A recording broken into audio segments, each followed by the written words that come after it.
Linda Moulton Howell's phone call. Her phone was tapped, and they got my phone number, and through the telephone company, they were able to find me, and so on. When they found you, what happened? I was going to a grocery store. Two guys in a black suits come out of a black Lincoln town car and came over to see me. And they told me that I'd better not publish anything or talk to Linda about any more things. So at that time, I did, I stopped. That was enough to intimidate you. Yes. Rather remain anonymous. Look at the relationship, I try to, of the United States with its allied nations. The United States, of course, is without question the senior partner in nearly all of its relations with other nations. You look at Europe, which is nothing really more than a vassal of the United States at this point through NATO. You look at the Canadian government and military, ditto. You look at a U.S. relationship with all of its other, for a perfect example, when you study the global military spending, all right, right now the United States spends about 40% of all military spending in the world.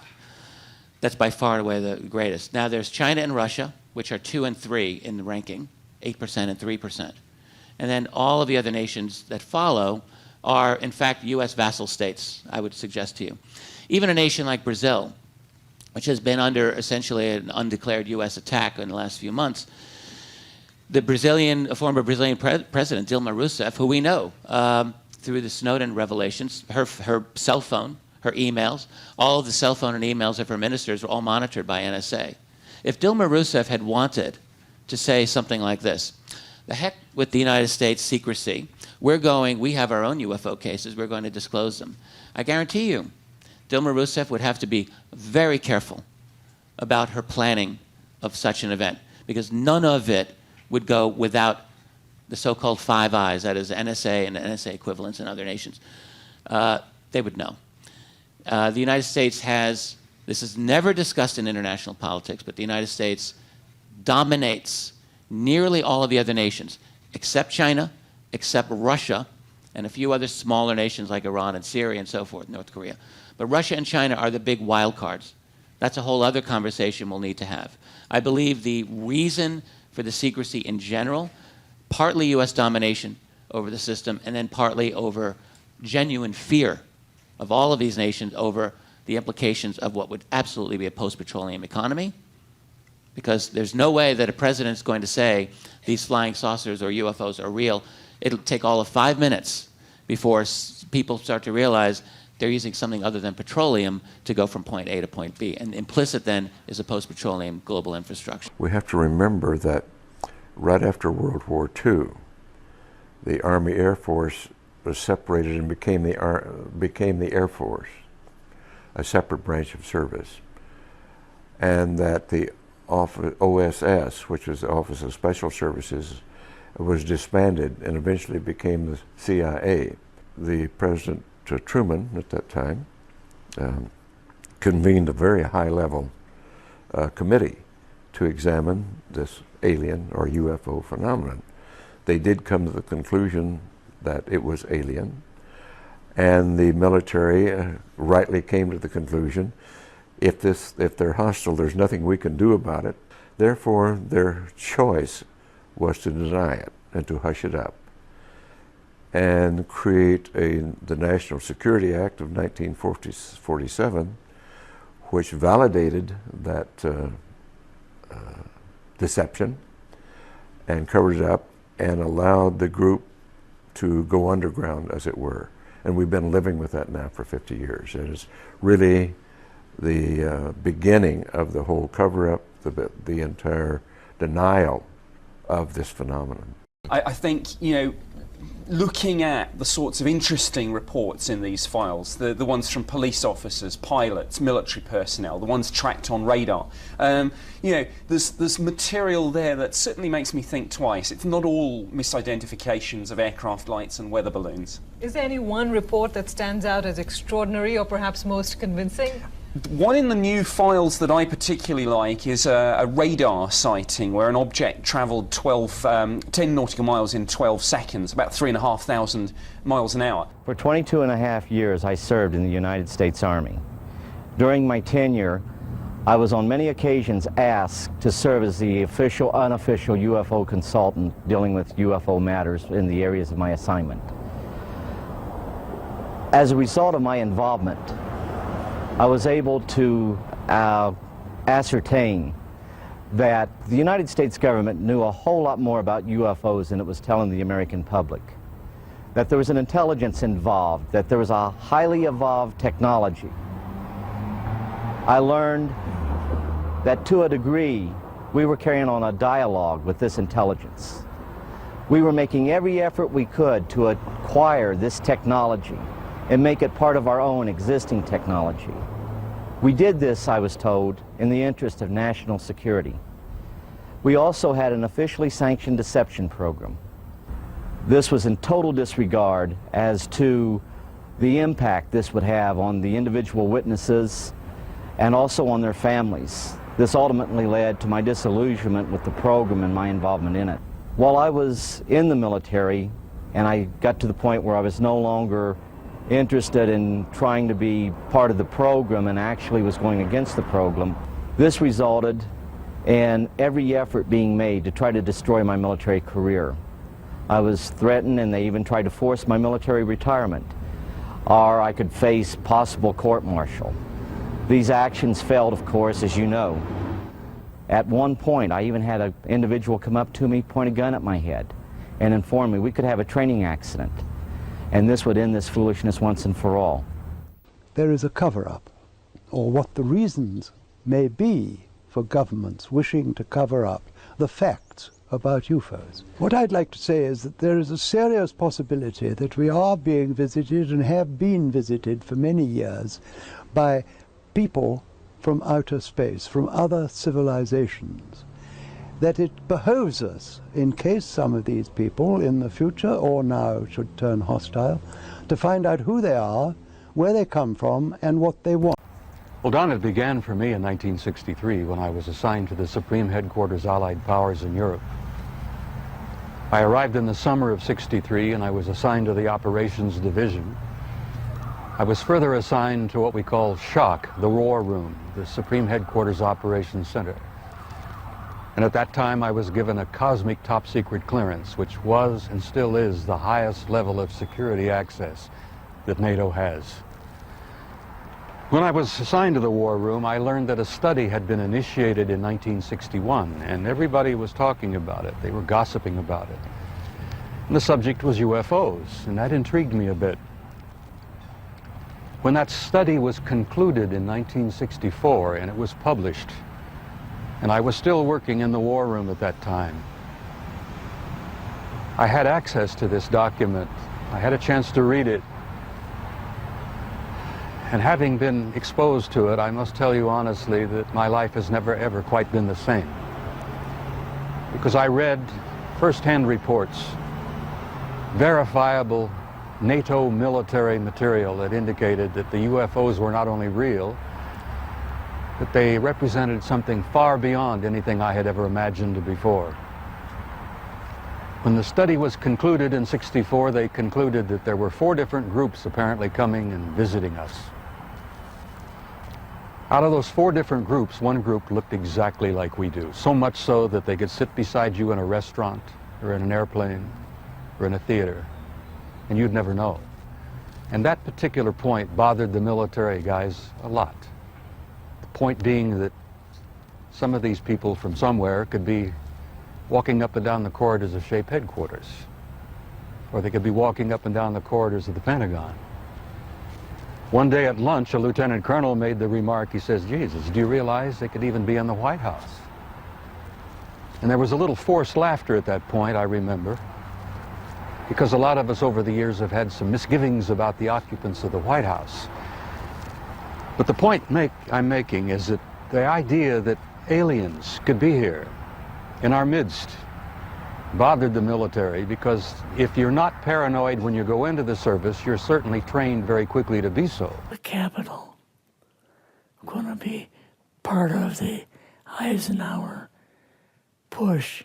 He's trying to find out something about all about these aliens that MJ-12 was supposed to find out, but never sent back reports to him. The MJ-12, the UFO control group, were they calling it MJ-12 Yes. at that time? Yes. Eisenhower was going to invade Yes, Area 51. Yeah, with the First Army. So you go out with your superior. Yes. You fly out. You land. What happens? Can you describe this whole process? What you saw? It took us the 13 or 15 miles south to S4 and like different garage door openings. Okay. And in these garage door openings, they had like different saucer crafts. The very first one had the Roswell craft in. It was kind of crashed up, but apparently every alien that was in it died except for a couple. So you see the Roswell craft, and what are some of the others that you see? Well, the Roswell craft was really strange because it looked like real heavy aluminum foil. We could rock next to it and you could rock it.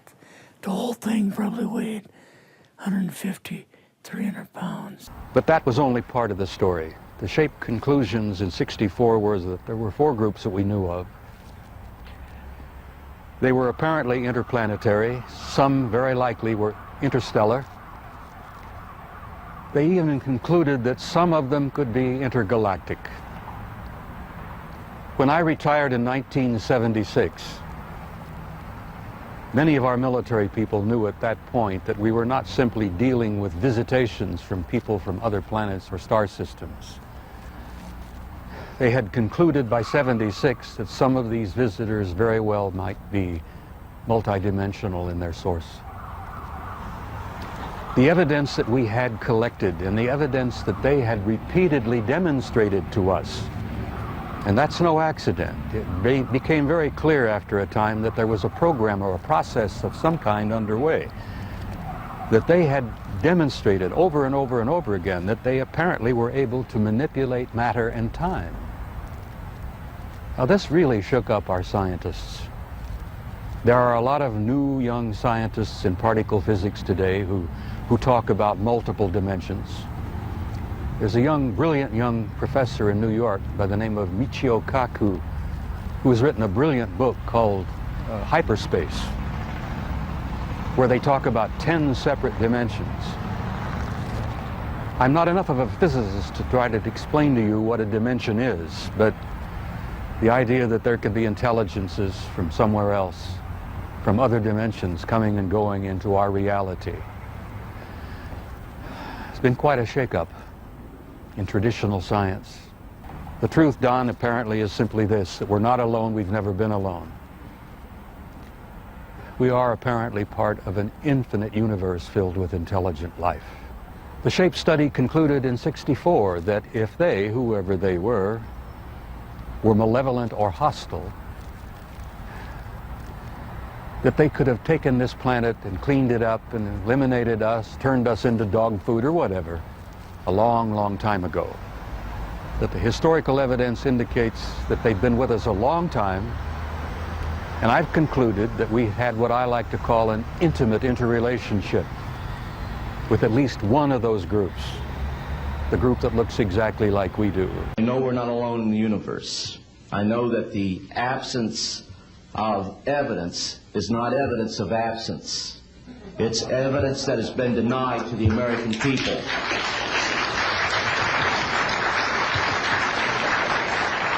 I stand before you today in my almighty God, and I tell you this.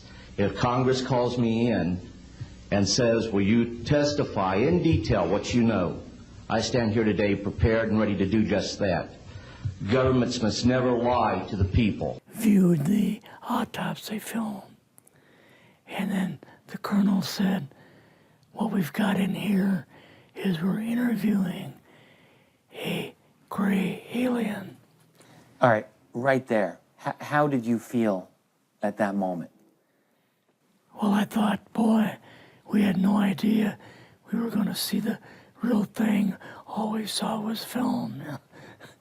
You had to have a little bit of heart racing at that Yes. moment.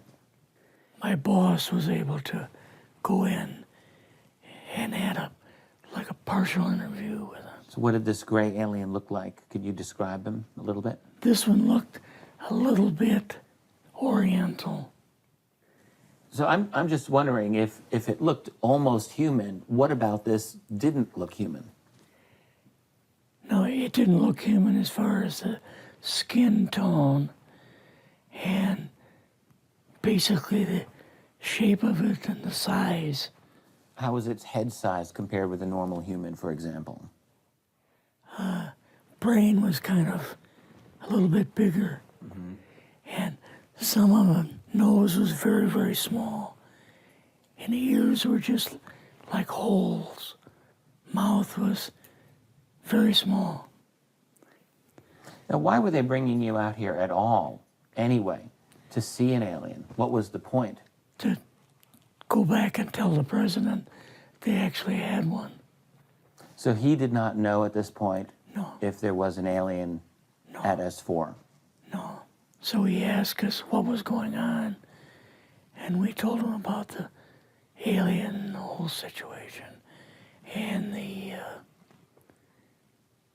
black projects and so on, and he was just totally shocked. He appeared for the first time to be worried, you know, like he was worried. I would think that Eisenhower would, I mean, he certainly knew that flying saucers were real. Yes. He knew that there were aliens. So I guess I'm just wondering, what would he have been, really surprised about? Surprised about the black programs. Eisenhower said, gotta keep this thing completely secret. You know, can't talk about this.